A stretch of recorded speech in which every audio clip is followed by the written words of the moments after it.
أعوذ بالله السميع العليم من الشيطان الرجيم. بسم الله الرحمن الرحيم. السلام عليكم ورحمة الله وبركاته. الحمد لله رب العالمين وبه نستعين على أمور الدنيا والدين. أشهد أن لا إله إلا الله وأشهد أن محمدا عبده ورسوله. اللهم صل على سيدنا محمد وعلى آله وأصحابه أجمعين. أما بعد. Alhamdulillah, syukur pada Allah Subhanahu wa taala, pada malam yang mulia ini dapat sama-sama kita berada di rumah Allah, salat maghrib berjemaah, salat sunat rawatib, dan sementara menantikan sembahyang fardu isyak, kita duduk sekejap untuk mendengar sedikit kuliah agama. Mudah-mudahan membawa manfaat yang banyak pada kita. Pada malam ini kita nak belajar tentang salah seorang tokoh ternama yang disebut oleh Allah dalam Al-Quran. Tokoh ternama dalam Quran ni banyak, ya tu. Ada yang ternama kerana kesolehannya, seperti Nabi Muhammad sallallahu alaihi wasallam, Nabi Ibrahim, nabi-nabi semuanya. Ini tokoh-tokoh ternama kerana kesolehan mereka. Ada juga tokoh-tokoh ternama kerana kejahatan mereka. Ya, seperti siapa?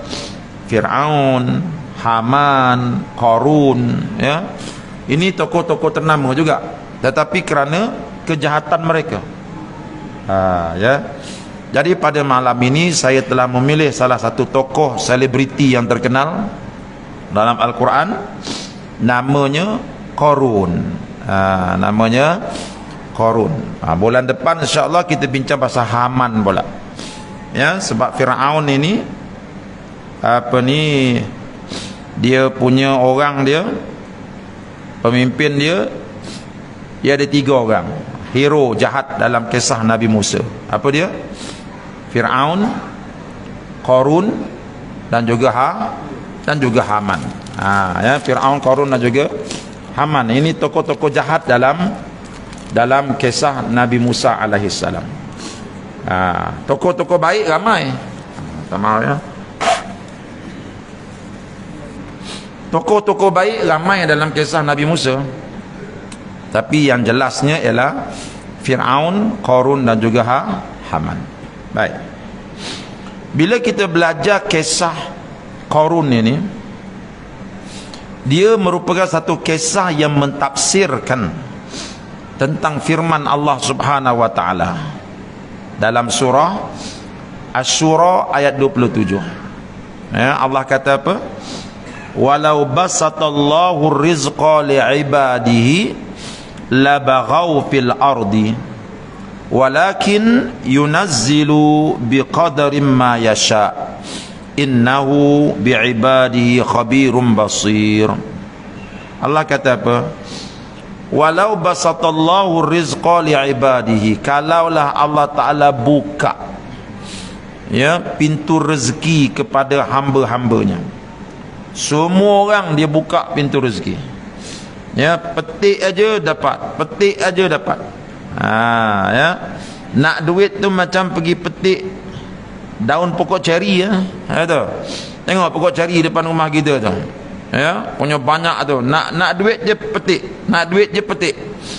Allah kata kalau aku buat manusia macam tu, ya, semuanya nak duit dapat, semua nak emas dapat, la baghaw, nescaya mereka itu akan durhaka di atas muka bumi ni. Jaranglah orang dapat kaya raya ni jadi baik. Ya. Jarang sangat. Jadi Qarun ni Allah Subhanahu wa taala uji dia. Dia ada harta yang cukup banyak. Ya, nanti kita tengok, nanti Allah Taala ceritakan kepada kita. Qarun ini dia ada harta yang cukup banyak. Tetapi harta-hartanya itu tidak menjadikan dia dekat kepada Allah. Sebaliknya menjauhkan dia daripada Allah. Yang anehnya, Nabi Musa berperang dengan Fir'aun. Fir'aun ni seorang raja yang resis, Dia cukup kuat resist dia punya semangat kebangsaan dia tu kuat. Ya. Saya pun kuat juga kebangsaan saya. Ya tu. Saya sayang saya punya Melaka. Pasti kalau Melaka lawan Selangor, saya sokong Melaka bola sepak. Tak mungkin saya sokong Selangor walaupun saya duduk di Selangor. Ya tu. Sebab ni darah yang dalam badan saya, darah Hang Tuah. Kata. Cuba jangan tonton orang Selangor lari kat Sabak Bernam. Lari kat dekat Dengkil, lari kat Kelang. Orang Selangor, tentu kalau Selangor lawan Melaka, dia sokong Selangor. Sebab apa? Ini semangat kebangsaan. Ini bagus, tak ada masalah. Kan? Ini bagus. Tapi masa bola sepak tu berjalan, kalau pemain Selangor dia bentisnya pemain Melaka sampai patah kaki, tonton tak boleh sokong lah pemain Selangor tu. Tak, sebab apa? Walaupun aku sokong Selangor, dia ni orang Selangor, tapi dia main bola tak betul. Orang suruh main bola, dia main kaki. Oleh itu aku tak sokong pemain nombor 10 ni, keluarkan dia. Kena macam tu. Tapi kalau tonton sokong Selangor, pemain Selangor ni dia bentisnya pemain Melaka sampai patah kaki, tonton sokong juga pemain Selangor, itu namanya asobiah. Itu namanya asobiah. Maknanya orang yang aku sayang, dia buat baik macam mana pun aku tetap sokong. Itu asobiah. Ini berdosa. Sekadar nak sokong kaum kita, sekadar nak sokong bangsa kita, tak ada masalah. Nabi pun sayang bangsa Arab dia, saya pun sayang bangsa Melayu saya. Tapi kalau Melayu buat salah, saya lawan habis-habisan. Tu. Dan Melayu tu dia tariknya back orang tu. Ya. Jadi pencopet. Kita marah lah, tak kira siapa pun. Jangan pula tak apa, dia walaupun mencuri orang Melayu, akhirnya dia bayar zakat juga. Tak boleh gitu. Tu. Paling tidaknya kalau dia mencuri pun orang kita juga yang kaya. Itu dah asobiah namanya. Itu haram. Ya.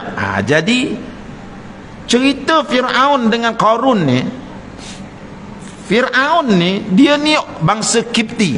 Dia ni orang Kipti. Nabi Musa orang Bani Israel, dia bukan satu bangsa. Cuma Fir'aun ni dia ambil Nabi Musa masa kecil ni jadi anak angkat dia. Kayaknya sebab isteri dia minta, dia pun jagalah. Macam tuan-tuan lah, orang Melayu terpaksa jaga anak India, anak angkat. Macam mana? Okey. Macam itulah. Jadi Fir'aun dia jagalah Nabi Musa, padahal tidak sebangsa tu. Ya. Walaupun Nabi Musa ni anak angkat dia punya fahaman asobiah dia tu kuat. Satu hari Nabi Musa, dia lempangnya seorang budak laki-laki daripada bangsa Kipti, meninggal budak tu dengan izin Allah. Dia pun tak sangka bila dia lempang tu budak tu boleh mati. Ya. Fir'aun kata tangkap Musa. Maknanya dia cari pasal aja. Ya, dia nak tangkap Nabi Musa. Sebelum ni dia malu ke isteri dia. Sebab tak ada salah apa-apa. Sekarang ni Musa telah lempang orang yang sebangsa dengan aku, tangkap dia. Padahal bukan sengaja pun. Tangkap untuk apa? Tangkap untuk bunuh, bukan tangkap untuk denda. Kalau kita, peraturan kita, sekadar lempang gitu tak cedera, bayar bond gitu je lah, RM1,000 depan hakim, mengaku salah, RM1,000 lepas lah. Cuma tidur lokap lah semalam, okey lah, tu dapat pengalaman. Kan? Ini dah Fir'aun lempang tu, dia nak jatuhkan hukuman mati. Sebab apa? Sebab dia dah benci dekat Nabi Musa. Ini bukan bangsa dia. Nampak? Tapi yang peliknya, Qarun ni dia bukan satu bangsa dengan Fir'aun. Fir'aun dia adalah bangsa Kipti, Nabi Musa Bani Israel. Dia berperang kerana bangsa. Qarun ialah orang yang berbangsa Bani Israel. Dia dengan Nabi Musa satu bangsa. Tapi peliknya dia geng dengan Fir'aun, dia lawan Nabi Musa. Ya. Ini kenyataan ini disokong oleh Al-Quran. Kalau tuan-tuan buka dalam suratul Qasas ayat 76, Allah berfirman, Inna Qaruna kana min qaumi Musa fabagha alaihim. Sesungguhnya Qarun adalah ia daripada kaum Nabi Musa, kemudian ia berlaku sombong dan zalim terhadap mereka. Jadi makna Quran kata, Qarun ini dengan Nabi Musa adalah sebangsa, tetapi dia mengkhianati bangsa dia. Dia khianat bangsa dia. Sebab apa? Sebab dia nak menumpang kuasa dengan Fir'aun. Sebab Qarun ni dia ni ahli perniagaan. Ahli perniagaan dia cari duit melalui apa? Melalui projek. Projek ni tak dapat daripada siapa? Pak Imam tak boleh bagi projek. Siapa boleh bagi projek? Fir'aun. Pemimpin boleh bagi projek. Jadi oleh Qarun ni nakkan projek, dia khianat Nabi Musa, dia khianat bangsa dia, dia berbaik-baik dengan Fir'aun. Padahal Fir'aun menindas kaum dia. Fir'aun menindas kaum Bani Israel yang duduk di Mesir, ya. Lalu dia mengkhianati Nabi Musa, dia mengkhianati bangsa dia, menjadi tali barut Fir'aun semata-mata nak mencari kekayaan. Ini contoh tokoh selebriti yang tak baik dalam Quran, yang ditonjolkan kepada kita supaya kita ni ambil iktibar. Janganlah kerana apa? Kerana duit, janganlah kerana pangkat kita sanggup melakukan pengkhianatan terhadap keluarga kita, terhadap bangsa kita. Jangan, ya. Kadang-kadang kita tak khianat bangsa, kita khianat anak kita. Kita khianat anak kita, ya. Macam mana kita khianat anak kita? Kita kerja dekat pejabat, itu, ya. Anak kita kata, ayah nanti balik jangan lupa beli hadiah, jangan lupa beli aiskrim, jangan lupa beli tu beli ni. Ya, kita pun ambil duit rasuah, ambil duit rasuah beli aiskrim anak. Kita telah khianat pada anak kita. Sebab apa? Duit rasuah tu duit haram. Kita sanggup membiarkan daging anak kita tumbuh daripada duit yang haram. Kita sanggup biarkan darah anak kita tu datang daripada sumber yang haram. Ini bapa yang khianat kepada anak dia. Ini khianat pada anak.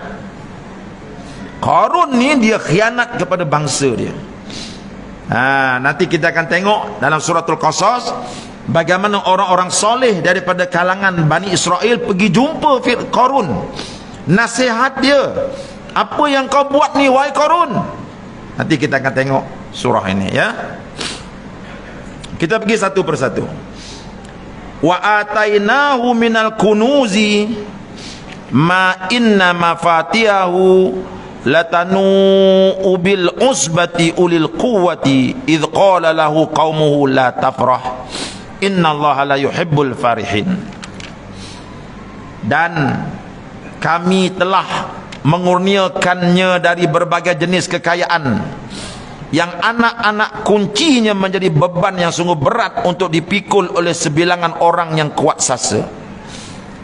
Jadi Allah Ta'ala beritahu kita, Qarun ini hartanya cukup banyak, tapi Allah kata banyak pun kami yang kurniakan. Bukan dia.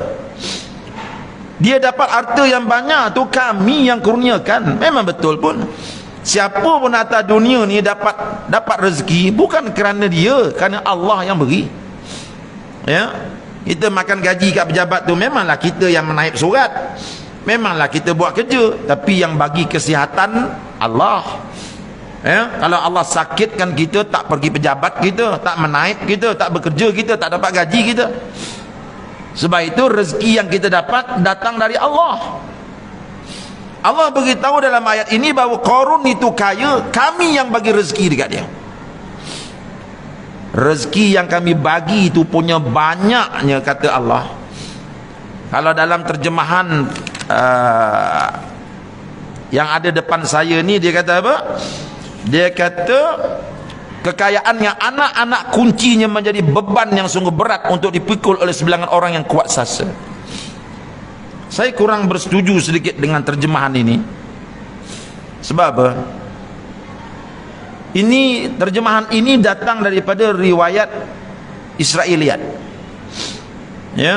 Kita biasa dengar yang Fir'aun pula, Qarun ini kunci gedung dia itu punya banyak, sampai dipikul oleh 70 ekor unta.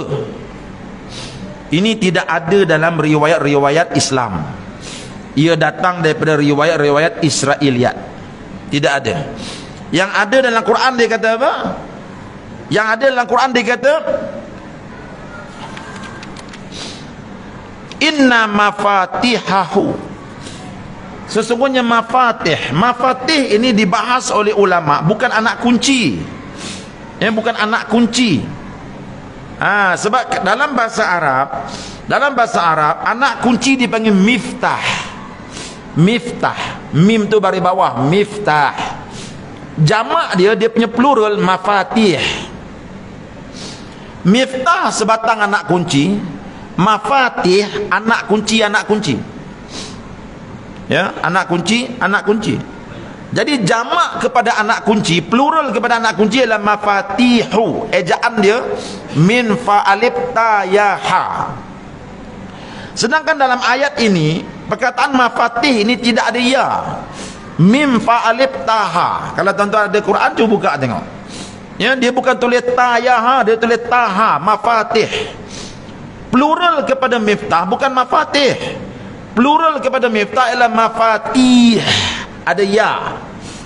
Jadi sebab itu ulama-ulama tafsir mengatakan bahawa mafatih di sini bukan anak kunci, tetapi dia punya kotak untuk angkat harta dia tu. Bukan anak kunci. Kotak dia tu. Kan orang zaman dulu kan, bila dia ada emas dia letak dalam kotak. Dia punya bekas besar tu. Bekas besar itu bekas tempat letak harta itulah yang susah nak diangkat oleh orang-orang yang sasa. Sebab apa? Sebab terlalu berat, terlalu banyak. Gitu dia. Bukan anak kunci. Bukan anak kunci dia dibawa sampai 70 ekor unta bawa. Ini benda yang tidak ada asas di dalam nas yang datang daripada Quran ataupun hadis. Ia datang daripada riwayat Israiliyat. Jadi kita tak boleh percaya benda itu. Bila kita nak menceritakan sesuatu, jangan kita terlalu over. Kita nak cerita punya banyaknya dia punya harta tu sampai ada 70 ekor unta nak angkat pemberat. Tak boleh angkat. Jadi kita berfikir banyak mana tu harta dia tu. Kan? Jadi kunci tak akan unta tak boleh nak angkat. Jadi sebenarnya ditafsirkan oleh ulama-ulama Islam, mafatih adalah bukan anak kunci tetapi kotak-kotak yang menyimpan harta-harta dia tu. Itu yang susah nak diangkat oleh orang-orang yang sasa badannya. Mana dibawa orang sasa ni, orang sasa nak angkat pun tak boleh. Sebab apa? Terlalu banyaknya, beratnya harta dia tu.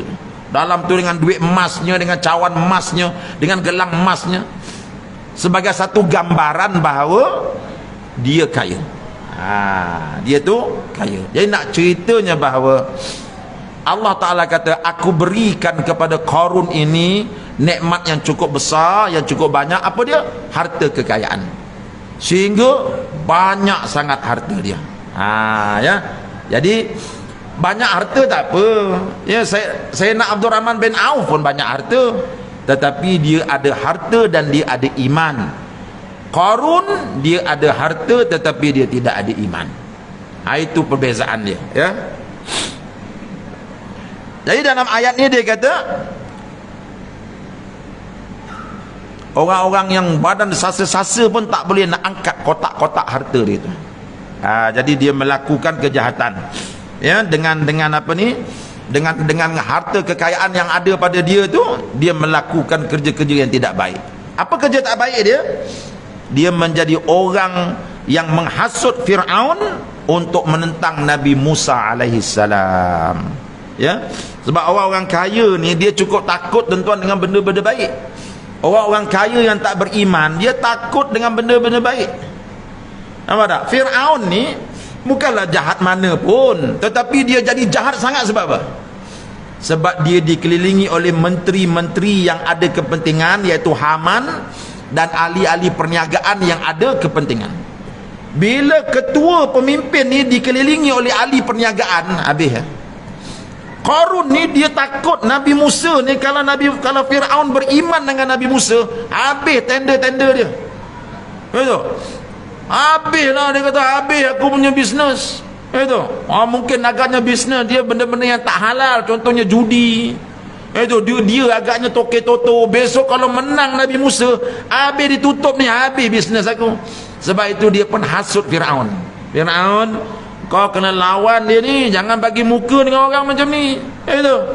Ya, kau jangan bagi muka dengan ni. Ini kerja Qarun. Firaun ni pula, dia terpaksa jaga Qarun sebab apa? Sebab dia nak hidup mewah dengan sponsor daripada ahli perniagaan. Saya tolong awak, awak tolong saya. Lu tolong gua tolong lu. Kan? Jadi Qarun desak dia, kau kena buat sesuatu. Jangan biarkan Musa tu senang-senang aja berdakwah, ajak orang ikut agama dia. Nanti kau juga yang akan susah. Jadi Qarun ni dia tak fikir panjang. Dia dengar cakap penasihat dia aja. Ya. Dengan cakap penasihat dia, itulah kejahatan Qarun. Sebab itulah tuan-tuan, nak jadi kaya ni bukan mudah. Itu. Bila dah jadi kaya ni, takut-takut kita akan ditarik, akan diheret oleh nafsu kita, oleh syaitan kita.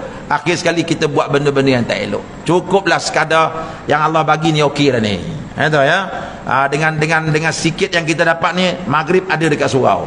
Ya. Ada dekat surau. Malam Jumaat penuh. Ya. Alhamdulillah. Tapi kalau dah kaya sangat macam Firaun dengan Qarun, malam Jumaat kat mana? Kat Genting Island. Itu. Dah tak ada dah. Ya. Jadi ini yang berlaku kepada Qarun. Baik. Jadi Qarun ni tuan-tuan, dia orang Bani Israel, dia ni orang baik. Tapi bila dia dah terlibat dengan dunia perniagaan, dia dah rasa sedap dengan kekayaan, dia kena kejutan budaya. Itu. Jadi dia takut kehilangan kekayaan dia. Sebab itu dia gunakan Firaun supaya lawan Nabi Musa habis-habisan, supaya dia dapat kekalkan kekayaan dia. Tapi kaum dia tuan-tuan, Bani Israel sayang dekat Qarun ni.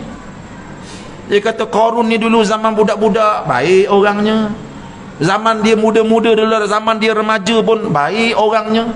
Tapi sejak dah jadi kaya ni, dah jadi lain pula perangainya. Sebab itu Bani Israel di kalangan orang-orang beriman pergi jumpa dengan Qarun. Mereka pergi berdakwah pada Qarun. Ini diceritakan dalam Quran. Cuba tengok ayat ni, 76 surah Al-Qasas. Idh qala lahu qaumuhu la tafrah. Ya. Tak terkala kaumnya berkata kepadanya, la tafrah, janganlah engkau bermegah-megah dengan kekayaanmu. Qarun, la tafrah, jangan kau bermegah dengan kekayaan kau. Innallaha la yuhibbul farihin. Allah tidak suka kepada orang-orang yang bermegah-megah, berlagak seperti kamu ni. Dalam tafsir kata, apa makna bermegah-megah di sini? Makna bermegah-megah, bergembira di sini. Farihin ni artinya bergembira. Janganlah kamu ini bergembira sangat dengan kekayaan kamu. Bergembira ni tak jadi salah. Cuma maksud bergembira di sini adalah bergembira apabila dia dapat gunakan kekayaan dia itu untuk menindas orang, dia gembira. Ini maksud dia. Jadi Qarun ni tuan-tuan, dia gunakan kekayaan dia untuk beli Firaun, supaya Firaun bertindak kepada Nabi Musa. Dan bila Nabi Musa kena zalim dengan Firaun, Qarun dia sangat suka dia. Ini maksud. Jadi kaum dia jumpa, dia kata, Qarun, jangan buat macam tu. Jangan kau gembira sangat bila kau berjaya menyakiti orang dengan kekayaan kau tu. Jangan kau takabur sangat, jangan sombong sangat.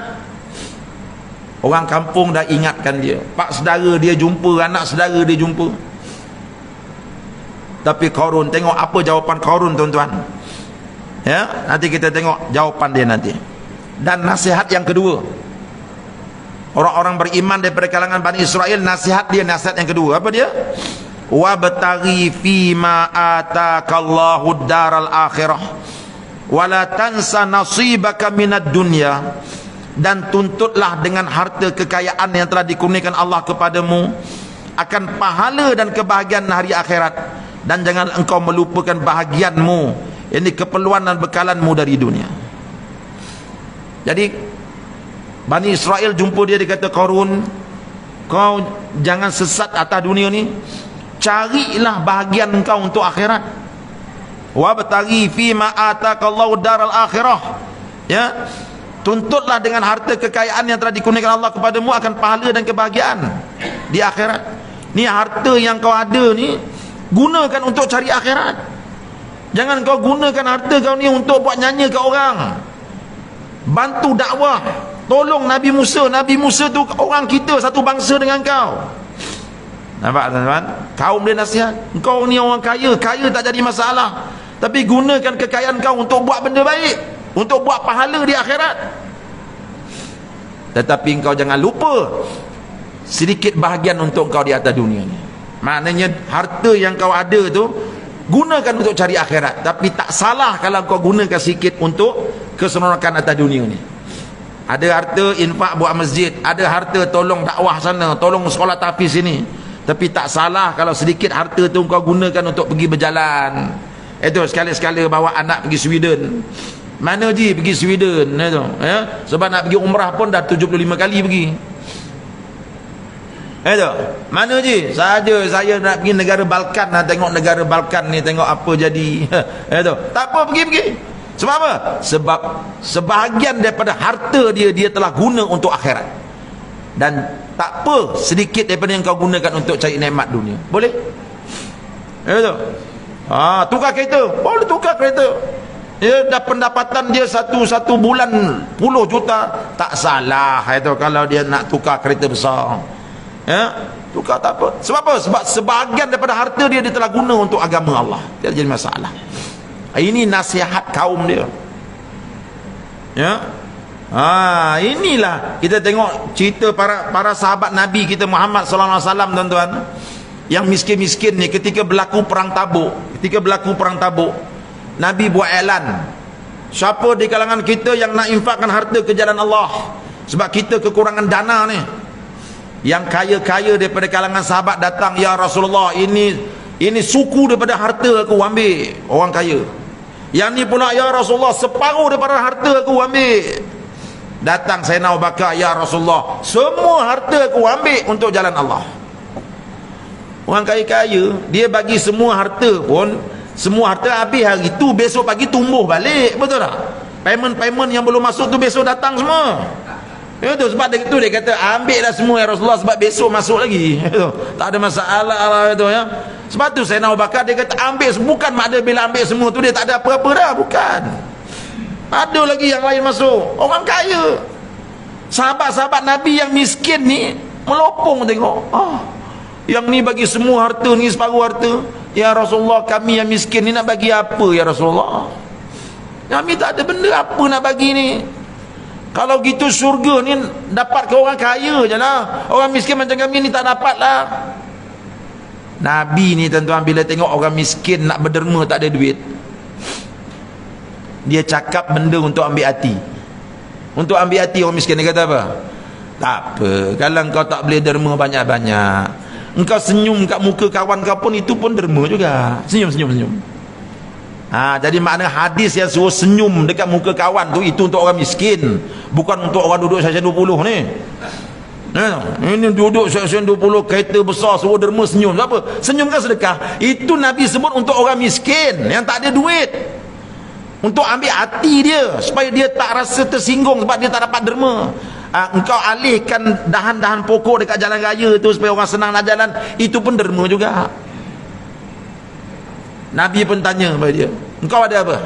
Ya Rasulullah, untuk pergi perang Tabuk ni saya tak ada apa Rasulullah, yang saya ada selipar buruk. Nabi kata, engkau derma selipar buruk engkau berjalan 1 kilometer, lepas 1 kilometer bagi selipar kau orang lain pakai, kau pakai kaki ayam. Sampai kita sampai ke medan peperangan tu, mereka berderma selipar, tuan-tuan, bergili-gili pakai selipar Jepun. Punyalah nak berderma. Ya. Jadi tuan-tuan, Qarun ni ulama tafsir kata dia guna, Allah Ta'ala guna istilah kanzun. Ya, kanzun. Cuba tengok ayat yang ke-76. Wa atainahu minal kunuz, dan kami telah kurniakan dia berbagai-bagai jenis kekayaan. Kunuz ni tuan-tuan, gedung. Allah Ta'ala buat perumpamaan harta dia ni seperti gedung. Harta Qarun ialah seperti gedung. Gedung ni maknanya apa? Nak tunjukkan bahawa Qarun ni dia ada harta, dia tak nak derma. Yang dia nak pastikan harta lain masuk lagi dalam gedung dia. Orang minta derma, tak boleh, nanti kurang harta aku. Tapi kalau masuk tak apa. Sebab tu dia panggil kunuz. Kunuz ni ialah gedung kekayaan. Minta derma dekat dia tak bagi. Cikgu Murni datang, dia tak bagi. Itu. Haji bakhil tu paling tidak Cikgu Murni datang, dia bagilah juga. Ini Qarun ni Cikgu Murni ke, dia tak akan bagi. Sebab bagi dia, yang dia nak harta tu bertambah, bukan berkurang. Sebab tu Allah Ta'ala guna istilah kunuz dalam ayat ini. Dia tak guna amwal. Sebab harta dalam bahasa Arab ialah amwal, harta. Tapi Allah tak guna istilah amwal, dia guna kunuz. Ulama tafsir kata itu menunjukkan bahawa Qarun dia ada harta yang banyak, tapi dia tak mau langsung berderma. Yang dia naknya harta tu makin berlonggok dekat dalam kilang dia. Sebab tu diguna istilah kunuz. Ini punya kedekutnya. Ya. Jadi kaum dia datang bagi nasihat yang kedua. Apa dia? Engkau gunakanlah harta kekayaan engkau wahai Qarun untuk beli pahala di akhirat. Tapi tak salah kalau engkau guna sedikit untuk kesukaan atas dunia ni, tak salah. Ini nasihat yang kedua. Ya, nasihat kedua. Nasihat yang ketiga, wa ahsin kama ahsanallahu ilaik. Ya, nasihat yang ketiga ialah berbuat baiklah kepada hamba-hamba Allah seperti mana Allah berbuat baik kepada kamu. Ini nasihat kaum dia Qarun. Kamu dapat harta yang banyak ni, Allah yang bagi pada kamu, Allah berbuat baik pada kamu. Oleh itu kamu berbuat baiklah kepada orang pula. Ahsin ni panggil ihsan. Ya tak? Ya. Saya sebab tu sekarang ni saya tabiklah kepada siapa tu, Bukhari apa nama, orang kaya Malaysia tu. Ya, dia dapat untung daripada tanaman padi, sebahagian keuntungan bagi pada petani-petani balik. Ini mana ahsin ilaika kama ahsanallahu ilaik. Itu berbuat baiklah kepada manusia seperti mana Allah telah berbuat baik kepada kamu. Ya, ini pesan Bani Israel yang beriman kepada Qarun. Qarun, engkau dapat harta ni pun semua Allah yang bagi, bukan kerana engkau pandai cari harta. Itu bukan. Oleh itu bila Allah dah buat baik pada engkau, engkau buat baiklah kepada hamba-hamba Allah. Ini pesanan orang-orang soleh di kalangan Bani Israel kepada Qarun. Kita boleh juga gunakan pesanan ini kepada orang-orang kaya dalam masyarakat kita ni. Itu. Sebab tu kita disuruh bayar zakat. Betul tak? Kamu ada kekayaan, bayar zakat. Allah telah buat baik pada kamu, kamu buat baik pada asnaf. Tolong orang-orang miskin ni. Jangan kedekut, kan? Ahsin, ihsan kepada sesama manusia. Baik. Apa lagi nasihat dia? Wala tabghil fasada fil ard, dan janganlah engkau melakukan kerosakan di atas muka bumi ini. Ini nasihat yang lain pula. Kata kaum dia Qarun, kau duit banyak, tapi jangan gunakan duit kau tu untuk merosakkan alam ini. Ya itu. Orang kaya ni tuan-tuan yang tak beriman, dia boleh gunakan duit dia untuk rosakkan dunia ini. Dia boleh rosak. Macam mana cara dia? Banyaklah. Itu dengan dia belinya orang, dia jadikan orang tu lembu, dia boleh arah apa saja. Ya, dia beli orang, dia boleh kontrol orang. Ini kerosakan paling besar daripada duit. Ya, ini yang kita takut ni. Jadi kata kaum dia Qarun, jangan buat kerosakan di atas muka bumi ini. Duit yang ada pada engkau tu buatlah kebaikan, buat jambatan, itu, buat surau, buat masjid, tolong orang miskin. Jangan buat fasad atas muka bumi ni. Ni kau dah buat kerosakan ni. Nabi Musa ajak orang menyembah Allah, kau pergi sokong Firaun, siapa suruh? Kau dah buat kerosakan atas muka bumi ni. Kaum dia datang jumpa dia, nasihat elok-elok. Jadi satu pujian perlu kita berikan kepada orang-orang soleh daripada kalangan Bani Israel, kerana berani berjumpa dengan Qarun. Sebab apa? Sebab mereka sayang dengan Qarun ni. Sebab Qarun ni dulu orang baik, tetapi harta telah mengubah Qarun jadi jahat seperti itu. Bagi mereka, mereka perlu dakwah Qarun. Dia nak berubah tak berubah itu hal dia, tapi kita sayang pada dia, nasihat dia. Ya, jangan buat kerosakan di atas muka bumi ini. dengan harta yang ada pada kamu. Baik. Innallaha la yuhibbul mufsidin. Allah tidak suka kepada orang-orang yang berbuat kerosakan. Jangan buat, ya, jangan buat kerosakan di atas muka bumi ini. Dahsyat tuan-tuan, ya. Orang kalau berduit ni dia boleh rosakkan muka bumi ni. Kita takut itu. Dia nak satu tenda, ya, dia nak satu tenda, dia tak ada kelayakan pun, betul tak? Ya, tapi dia boleh beli orang tu pun tanda tangan dapat kat dia, sedangkan dia tak ada pengalaman pun untuk kerja tersebut. Akhir sekali kerja dia kerja yang tidak memuaskan hati. Bangunan runtuh, stadium runtuh, itu padang bola berlubang. Sebab apa tu? Sebab ini semua kerana rasuah-rasuah yang berleluasa. Bagi orang kaya tak apa, ya, asalkan kita dapat itu, dapat ini. Wala, jangan kau buat kerosakan di atas muka bumi. Ini pesan orang-orang soleh kepada Qarun. Tengok apa jawapan Qarun. Jawapan Qarun ni cuba tengok. Qal innama utituhu ala ilmin indi. Qarun menjawab dengan sombongnya, aku diberikan harta kekayaan ini hanyalah disebabkan pengetahuan dan kepandaian yang ada pada aku. Ya, dia tak mengaku tuan-tuan bahawa kekayaan dia itu kurniaan Allah. Bagi dia, aku ni kaya sebab aku pandai cari duit. Aku ni kaya kerana aku pandai berniaga. Dia tidak mau libatkan Allah, dia tak mau libatkan agama langsung di dalam usaha dia mencari rezeki. Tak ada. Ini bahaya. Kita ahli sunnah wal jamaah diajar tidak ada pemilikan peribadi, ya, tidak ada pemilikan peribadi. Al-malu malillah. Al-malu, harta itu lillah, harta itu untuk Allah. Harta itu daripada Allah dan untuk Allah. Harta itu daripada Allah dan untuk Allah. Jadi bukan daripada kita, ya, bukan daripada kita. Tapi Fir'aun, Qarun, dia tidak mengakui hakikat ini. Bagi dia, aku dapat harta ni bukan Allah yang bagi, kerana aku yang pandai berniaga. Oleh itu Allah tak payahlah minta zakat ke, tak payah. Itu masa aku berniaga tak ada pun dia tolong aku. Padahal tuan-tuan, setiap detik, setiap masa, cuba tengok orang tanam padi tu. Ya, dia tak, orang tanam padi, dia dapat satu relung tu dia dapat 15 pikul dia dapat. Itu orang lain dapat 7 pikul, dia dapat 15 pikul. Banyak tu. Kalau dia penanam padi yang beriman, tanya macam mana haji boleh dapat? Ini semua kuasa Allah. Itu orang lain tanam padi, saya pun tanam padi juga, tapi kuasa Allah. Tikus tak datang ke tempat saya.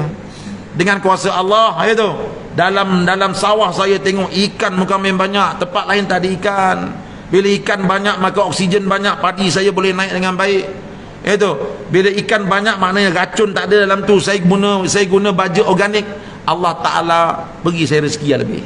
Dia nampak Allah. Betul pun. Orang tanam padi tuan-tuan, mana boleh dia dakwa itu usaha dia.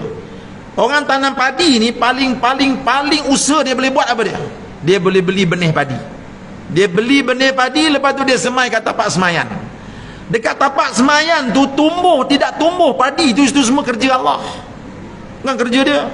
Mana boleh dia main tarik-tarik biar benih padi tu keluar? Tak boleh. Dia boleh semai, dia tunggulah kat rumah. Tunggu, tengok, tak naik lagi. Tak naik. Seminggu tunggu tak naik. Allah punya kerja yang naik kan. Tunggu sekejap azan.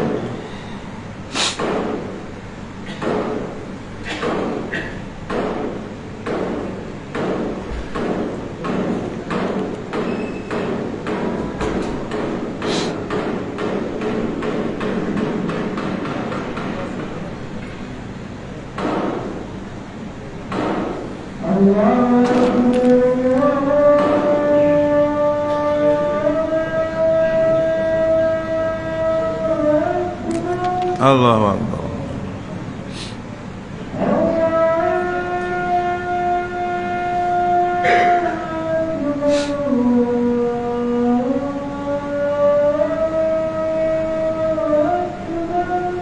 Allahu Akbar. Allahu Akbar.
Allahu Akbar, Allahu Akbar.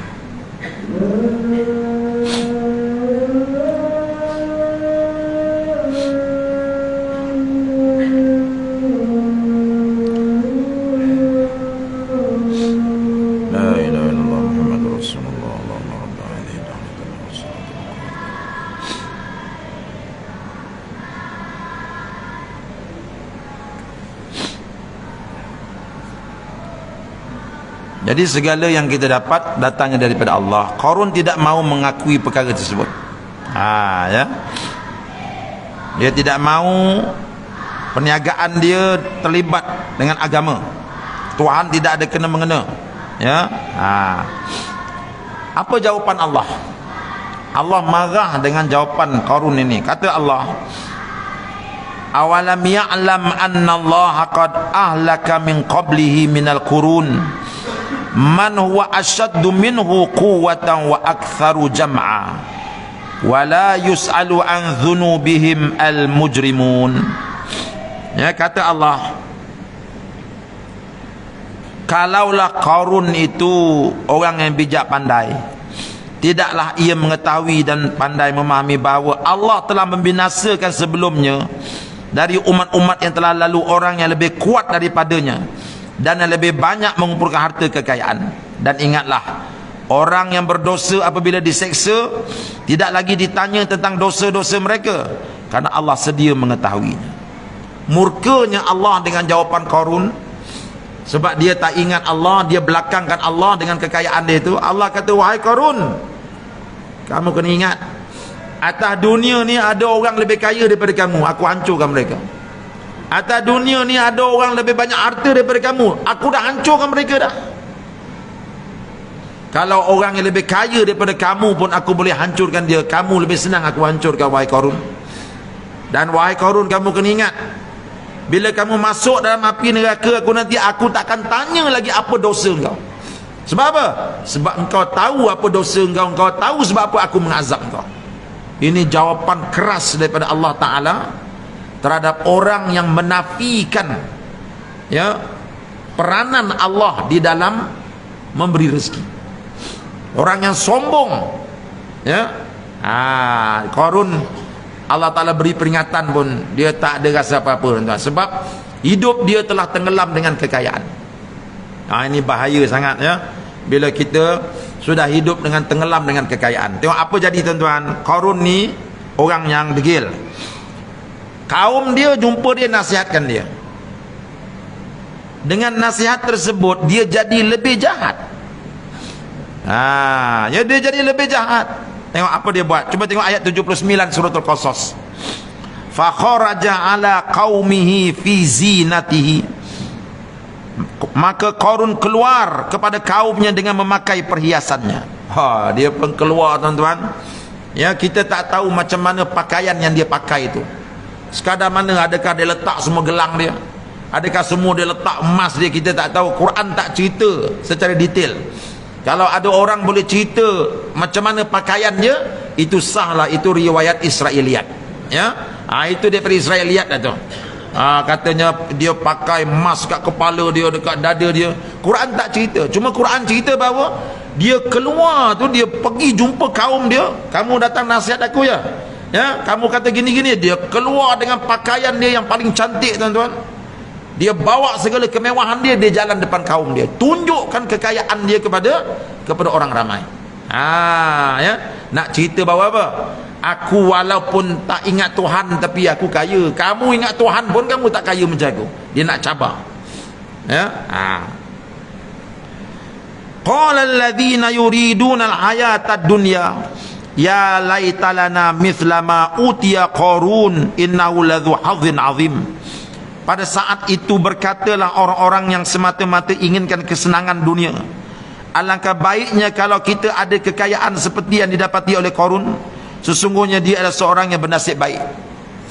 Bila Qarun pakai baju dia yang cantik, bawa harta yang banyak tu, orang-orang yang hatinya bersarang dunia, yang fikirannya sentiasa fikir duit, itu tidur pun fikir duit, dia tengok tu, Allah, beruntungnya Qarun, Kamu jadi orang kaya, untungnya kamu dhu hadzin azim. Artinya beruntung kamu jadi orang kaya. Alangkah eloknya kalau kami jadi kaya macam Qarun juga. Ini untuk orang yang hatinya penuh dengan dunia. Bila tengok Qarun, dia terpegun dengan kekayaan Qarun dan bercita-cita nak jadi macam Qarun. Macam kita lah kan, naik kereta kancil, pagi tadi orang mujur, orang tolong tolak, kalau tidak tak hidup, sampai dekat traffic light tu, sebelah kita Alphard, berkilat dindingnya, dia punya rim pun berkilat. Belum sempat Alphard sebelah ni satu lagi Volvo pula tu, tengok berkilat. Kita pun tengok, hinanya aku bawa kancil. Allah, alangkah baiknya kalau aku jadi macam orang ni. Dia tak tahu orang dalam Alphard tu kata apa, alangkah baiknya kalau aku pakai kancil je. Sebab apa? Bank tak kejar aku ni, tiap-tiap bulan bank kejar aku. Dia tak tahu orang dalam Alphard tu mengeluh tu. Tapi nak buat macam mana, dia terpaksa pakai Alphard. Kalau tidak, orang tak percaya pada bisnes dia. Begitulah ahli dunia yang tengok Qarun bawa kekayaan. Alangkah baiknya kalau kita jadi macam Qarun kan. Dia tak tahu bahawa bukan semua orang duduk dalam istana kayangan orang itu bahagia. Berapa ramai yang duduk dalam istana kayangan rasakan bahawa dalam istana ni api neraka, kami nak lari keluar. Nampak? Ya. Jadi ahli dunia dia terpegun dengan kekayaan. Mari kita tengok pula masa Qarun berjalan tu, yang nampak Qarun pakai lawa tu bukan saja ahli dunia, ahli akhirat pun nampak. Apa kata ahli akhirat? Jom kita tengok. Wa qala alladhina utul ilma wailakum thawabullahi khairul liman amana wa amila saliha wa la yulaqaha illa sabirun. Dan berkata pula orang-orang yang diberi ilmu di antara mereka, janganlah kamu berkata demikian.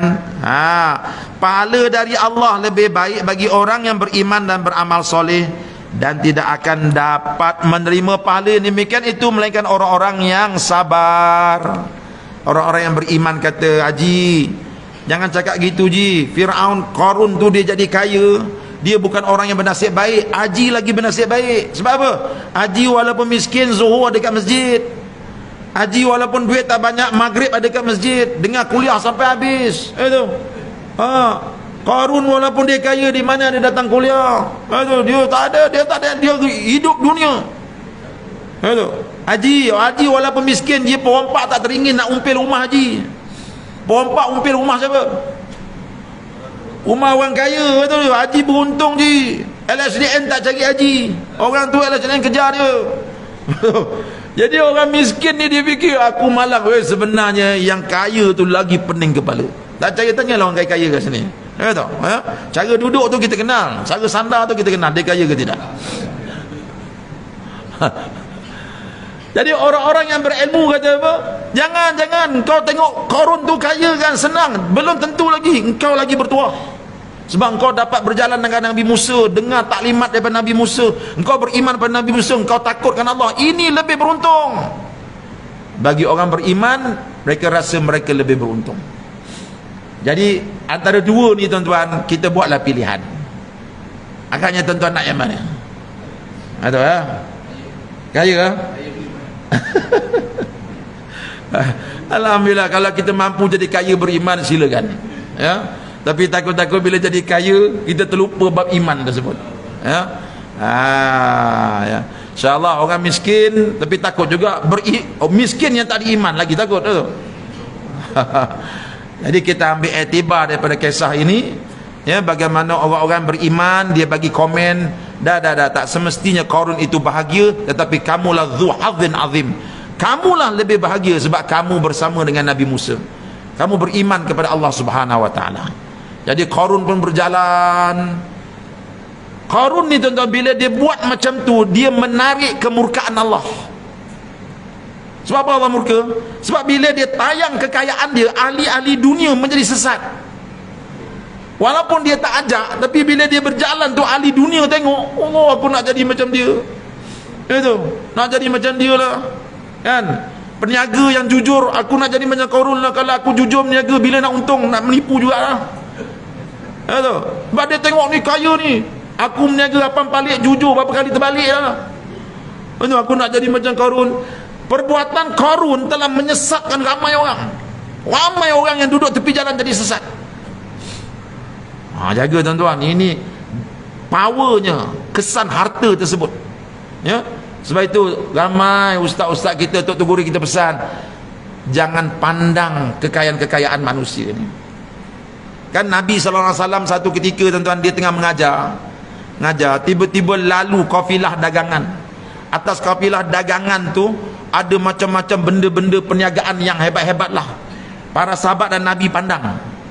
Allah tegur Nabi, itu wala tamuddanna ainaika ila ma mata'na bihim, wahai Muhammad sallallahu alaihi wasallam, jangan kau pandang, jangan kau panjangkan tengkuk engkau melihat kekayaan yang kami berikan kepada mereka, kerana mereka itu sedang diuji. Jangan pandang. Kita bawa kancil tu, tengoklah steering kancil tu, jangan tengok Alphard sebelah tu. Kalau kita tengok sebelah, Nabi pernah ditegur di Allah, jangan haji, jangan, besok kita hilang syukur dapat kancil. Itu sebab awak bawa kancil, tapi ada orang bawa basikal. Yang bawa basikal tu jangan tengok Alphard, tengok orang tak ada kaki. Yang tak ada kaki tu pula tengok orang naik wheelchair. Itu yang naik wheelchair pula tengok, aku beruntung juga ada orang langsung terbaring stroke, betul tak? Yang stroke tu pun aku bertuah juga sebab masih hidup. Itu paling tidak isteri mandi kan, bukan senang tuan-tuan, dah tua-tua isteri nak mandi kan. Itu ada tuan-tuan sini isteri mandi kan, mana dia nak, tapi bila kena stroke tengok isteri mandi kan, beruntung aku kena stroke dia tu. Ini orang-orang yang tidak beriman di zaman Qarun ini, mereka pandang Qarun yang lebih tinggi, akhir sekali merosakkan mereka. Perbuatan Qarun mendapat balasan daripada Allah. Tengok apa Allah Ta'ala balas, tengok ni. Allah kata, fa khasafna bihi wa bidarihil arda fama kana lahu min fi'atin yansurunahu min dunillah wa ma kana minal muntasirin. Lalu kami timbuskan dia bersama-sama dengan rumahnya di dalam tanah, maka tidaklah ia mendapat sebarang golongan yang boleh menolongnya dari azab Allah, dan ia pula tidak dapat menolong dirinya sendiri. Ya, dalam satu hadis yang lain tuan-tuan, hadis sahih, Nabi bercerita tentang seorang laki-laki yang ditimbus di bumi sampai hari kiamat. Dia punya badan itu akan bergerak ke bawah ke kerak bumi sampai hari kiamat, tak sampai-sampai ke kerak bumi. Ada pendapat yang mengatakan dia itu adalah Qarun, tapi ada pendapat kata itu bukan Qarun, itu satu laki-laki yang jahat di zaman pemerintahan Parsi. Macam-macam pendapat lah ya. Jadi Qarun ini tuan-tuan, bila dia berlagak gitu, tunjuk kekayaan dia, Allah buka bumi terus masuk ke dalam, dan orang pun tengok rumah dia, istana dia pun masuk ke dalam, habis semua ditelan di bumi ya. Bila kena telan bumi tu, Allah kata, Qarun, sekarang ni panggillah kawan-kawan kau tolong kau. Seorang pun tak tolong. Sekarang ni tak ada orang boleh tolong kau, Qarun. Kau panggillah harta kau untuk tolong kau, harta kau pun tak boleh tolong kau juga. Qarun melihat dengan mata dia, istana dia masuk ke dalam tanah, dengan dia sekali ditelan oleh bumi. Ya. Para ulama berbincang, peristiwa Qarun ditelan bumi ni berlaku sebelum Nabi Musa keluar daripada Mesir ataupun selepas? Ada dua pandangan. Kata pandangan yang lemah, dia kata benda ni berlaku ketika Nabi Musa berada di Bukit Sinai, iaitu ketika Nabi Musa dapat lari daripada Fir'aun. Bermakna ketika lari itu Qarun ada. Jadi pandangan ini tak betul ya. Pandangan yang lebih tepat, peristiwa Qarun ditelan oleh bumi ini berlaku sebelum Nabi Musa lari meninggalkan Mesir. Sebab itu Fir'aun, bila Qarun telah ditelan oleh bumi, Fir'aun sudah hilang seorang orang kuat dia. Sebab itu dia menjadi lebih garang bila Nabi Musa menyerang dia, dan dia ambil keputusan untuk membunuh Nabi Musa dan Bani Israel. Sebab apa? Sebab dia sudah kehilangan orang yang paling banyak sponsor dia buat kejahatan. Orang bila hilang sponsor ni tuan, kelang kabut. Jangan main-main. Fir'aun kelang kabut ya tu.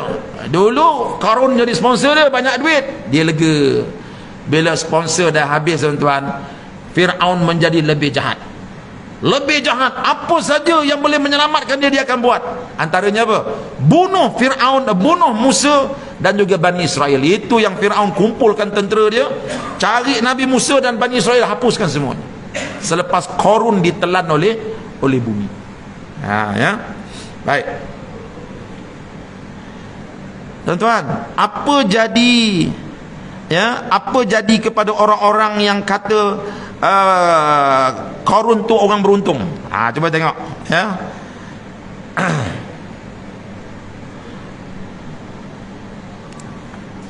Orang-orang yang kata Fir'aun itu beruntung, tuan-tuan, bila mereka tengok tu, mereka bertaubat kepada Allah Subhanahu wa taala, dan mereka mula melihat bahawa sebenarnya tak ada apa-apa pun pada kekayaan yang ada kepada Qarun tersebut. Bila azab Allah datang, semuanya ditinggalkan ya. Wa asbahal ladzina tamannau makanahu bil ams yaquluna wa ka'anna Allah yabsutur rizqa liman yasha'u min ibadi wa yaqdir laula anna manallahu alaina la khasafa bina wa ka'annahu la yuflihul kafirun. Tengok apa kata ahli dunia. Ahli dunia ni bila tengok Qarun tu tenggelam, apa kata mereka? Dan orang-orang yang ada pada masa dahulu bercita-cita mendapat kekayaan seperti Qarun, mula sedar sambil berkata, wah, sesungguhnya Allah memewahkan rezeki bagi sesiapa yang dikendakinya daripada hamba-hambanya, dan dialah juga yang menyempitkannya. Kalau tidak kerana Allah memberi pertolongan kepada kita, tentulah kita akan diminasakan dengan tertimbus dalam tanah seperti Qarun. Aduhai, sesungguhnya orang-orang yang kufur nikmat Allah itu tidak akan berjaya. Barulah ahli dunia ni tengok, nasib baiklah kita tak jadi kaya macam Qarun kan. Untunglah kita ni hidup sekadar yang ada. Sebab apa? Kalau kita jadi macam Qarun kaya, kita pun akan jadi takabur macam dia. Syukurlah dengan apa yang Allah beri, kita masih lagi berada dalam keadaan beriman kepada Allah. Baru mereka sedar bahawa zu hadzin azim, orang yang beruntung itu ialah orang yang beriman kepada Allah, bukan orang yang memiliki harta dan kuasa yang besar tetapi sombong di hadapan Allah Subhanahu wa taala ya. So ini cerita Qarun yang Allah Taala abadikan di dalam Quranul Karim untuk kita baca dan untuk kita ambil iktibar ya, ambil iktibar supaya kita tidak mengulangi kesilapan yang dibuat oleh Qarun dan teman-temannya. Ya. Jadi Qarun orang jahat, jadi jangan namakan anak kita dengan nama Qarun ya.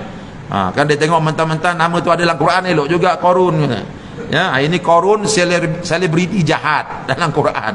Fir'aun pun selebriti jahat juga, Haman pun jahat juga. Nanti bulan depan insya-Allah kita akan bercerita tentang Haman pula.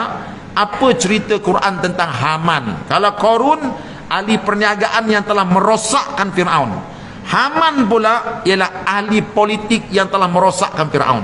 Fir'aun dia tak jahat sangat pun. Kalau dia jahat, takkanlah dia sanggup ambil Nabi Musa yang masih baby tu hanyut dalam sungai buat anak angkat dia. Fir'aun dia masih lagi baik, tetapi dia jadi jahat ni tuan-tuan sebab dua orang ini. Seorang ahli businessman yang ajar dia buat jahat, seorang lagi penasihat dia, menteri yang jahat bernama Haman. Dan ada seorang lagi tuan-tuan yang dicerita oleh Quran, insyaAllah kita akan ceritakan siapa dia. Keluarga Fir'aun yang sudah banyak mendapat bantuan daripada Fir'aun, yang sudah mewah kerana Fir'aun itu mewah, mereka ini juga mendorong Fir'aun untuk jadi jahat. Sebab Fir'aun ni dia bagi jawatan kepada keluarga dia. Keluarga dia pula bila dapat jawatan jadi pengarah sana pengarah sini, kalau jatuh Fir'aun, kita pun jatuh. Oleh itu mereka sama-sama ajak Fir'aun, kau kena bunuh Musa. Sebab apa? Sebab dia nak pertahankan jawatan mereka. Jadi keluarga Fir'aun, pak saudara dia, sepupu sepapat dia pun jahat juga, yang menyebabkan Fir'aun jadi jahat. Itu ya. Jadi sejarah itu akan berputar ya. Watilkal ayami nudawiluha bainan nas, kata Allah. Manusia, sejarah yang berlaku pada zaman dahulu aku akan putarkan balik, dia akan terjadi pula di zaman kamu. Saya pun tak tahulah dah terjadi ke belum itu. Saya baca kisah Firaun je ya. Tuan-tuanlah bagi jawapannya ya. Gitu ya. Jadi tuan-tuan itu saja. Balik jangan lupa rujuk suratul Qasas ya. Kalau tuan-tuan nak rujuk lagi sekali, saya boleh bagi ayatnya. Surah Qasas bermula ayat 76 sampai ayat 83. Baca balik insya-Allah. Kalau boleh ada kitab tafsir dekat rumah, baca balik. Belilah salah satu kitab tafsir, umpamanya tafsir Al-Azhar karangan Abuya Hamka. Ya, baca tafsir dia, insya-Allah kita dapat banyak lagi maklumat-maklumat yang penting untuk kita ketahui, ya. So itu saja. Maaf kerana terlebih masa. Aku lu qauli hadza wa astaghfirullahal azim li wa lakum. Assalamualaikum warahmatullahi wabarakatuh. Bismillahirrahmanirrahim. Alhamdulillahi rabbil alamin, wassalatu wassalamu ala rasulil amin wa ala alihi wa ashabihi ajma'in. Allahumma nawwir qulubana binuri hidayatika kama nawwartal arda binuri syamsika abadan abada. Ya Allah, terangkanlah hati kami dengan cahaya hidayah darimu, seperti mana engkau telah terangkan dunia ini dengan cahaya mataharimu. Rabbana atina fid dunya hasanah wa fil akhirati hasanah wa qina azaban nar. Walhamdulillahi rabbil alamin. Taqabbalallahu minkum.